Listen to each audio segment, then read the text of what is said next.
Har kuni ertalab och qoringa 200 gram qatoning suv, ya'ni zardobni ichsangiz 3 kun mobaynida nima bo'lishini bilasizmi?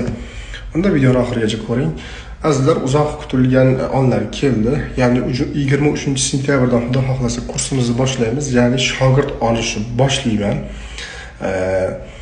Ya savollar bo'lsa, pastdagi telefonlarga bemalol telefon qilib savollaringizni berishingiz mumkin. Sizda juda katta imkoniyat bo'ladi. Joylar soni cheklangan, ulgurib qoling iloji boricha. Xullas kalom, qattiq suvni ichsak nima bo'ladi? Jigarni tozalaydi, qora taloqdagi tiqinlarni tozalab, qon aylanish sistemasiga juda ham ajoyib holatga keltirib beradi. Oshqozon ichangni tozalaydi, o'tdagi dimlanish, buklanish, har qanaqa o'tdagi muammolarni, hazm muammolarini yaxshilab yuboradi.